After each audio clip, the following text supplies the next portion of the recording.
અમારે 2,000 રૂપિયાની સરકારની કોઈ જરૂર નથી। સરકારને જરૂર હોય તમારી પાસે ભીખ માંગે, અમે જગતના બાપ છીએ, સરકારને પૈસા આપીશું। એક વખત અમારી લડાઈમાં જોડાઈ જાવ, જ્યારે પાણી અમારા ગામડે ખેતરે પહોંચશે, આખી જિંદગી તમારા વખાણ અમે કરીશું ને આ પણ ખાતરી આપો। આમ આદમી પાર્ટીના ખેડૂત નેતા રાજુ કરપડા, જેઓ હંમેશા ખેડૂતોના પ્રશ્નોને લઈને આગળ આવતા હોય છે, સરકાર સમક્ષ રજૂઆત કરતા હોય છે, અને તે વચ્ચે સુરેન્દ્રનગરમાં ગઈકાલે જ ખેડૂતોની એક મીટિંગ યોજાઈ હતી, જેમાં સુરેન્દ્રનગરના આજુબાજુના ગામડાના બધા જ ખેડૂતોની ઉપસ્થિતિ આ મીટિંગમાં જોવા મળી હતી, જેમાં તેનું સમગ્ર સંચાલન આમ આદમી પાર્ટીના ખેડૂત નેતા રાજુ કરપડા દ્વારા કરવામાં આવ્યું હતું, અને તેમાં ખેડૂતોના પ્રશ્નોને લઈને અનેક ચર્ચાઓ કરવામાં આવી।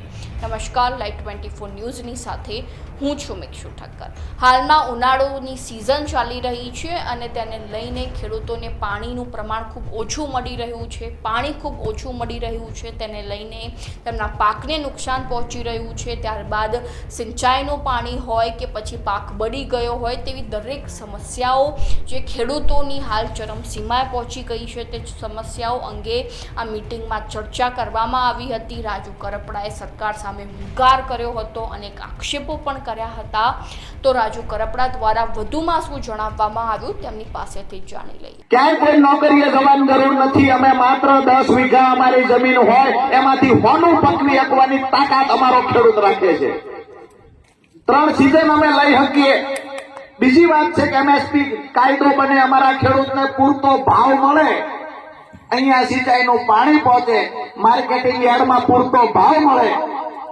અમારે 2,000 રૂપિયાની સરકારની કોઈ જરૂર નથી। સરકારને જરૂર હોય તમારી પાસે ભીખ માંગે, અમે જગતના બાપ છીએ, સરકારને પૈસા આપીશું। બસ અમારા માટેની વ્યવસ્થા કરી આપો। જેવી રીતે તમે ઉદ્યોગપતિઓને આજે મોરબીની અંદર ગેસની લાઈન સરકારે પુગાડીને વ્યવસ્થા કરી દીધી ને, થાનગઢની અંદર ઉદ્યોગપતિઓને ત્યાં ગેસની લાઈન સરકારે પહોંચાડીને વ્યવસ્થા કરી દીધી। કારણ એટલું ઉદ્યોગપતિઓએ રજૂઆત કરી કે અમારું ઉત્પાદન વધે અને ઉત્પાદન ખર્ચ ઘટે, એટલા માટે લાઈનની વ્યવસ્થા કરી દો નવી ટેકનોલોજી મુજબ। તો એ લોકોને ત્યાં ગેસની લાઈન આવે। અમે કહીએ છીએ કે અમારું ઉત્પાદન વધારવા માટે અમારા છોકરાને કોઈના કારખાને મજૂર ન બનવું પડે, અમારું ગામડું ન ભાગે, અમારો પરિવાર એક સાથે રહે, મા બાપને મૂકીને છોકરા છીએ। અમારી લડાઈમાં સહભાગી બનો, અમારી પાર્ટીનો કેસ ઘરે મૂકો, અમે અમારી પાર્ટીનો કેસ ઘરે મૂકીને આવીએ। ખેડૂતોના હિતની લડાઈ લડવા માટેની તૈયારી કરી રાખો।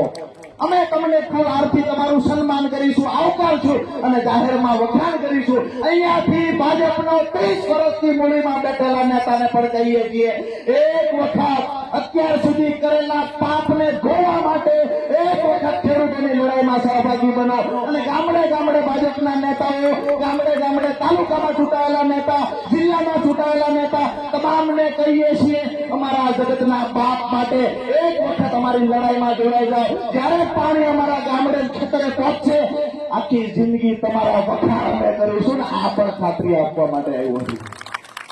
આ વાત સાથે મારી વાત પૂરી કરું છું। આપ સૌનો હૃદયથી ખૂબ ખૂબ આભાર। આપ સૌએ ખૂબ લાંબો સમય શાંતિથી સાંભળ્યા।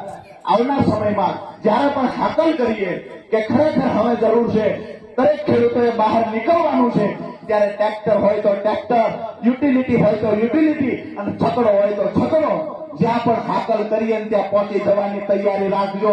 મારી વાત સાથે જો બધા સહમત હોય તો આપણે હાથ ઊંચા કરી અને ભારત માતાનો જયઘોષ બોલાવીએ। બોલે ભારત માતા કી જય! જવાન જય જવાન! આપ સૌનો ફરી વખત ખૂબ ખૂબ આભાર।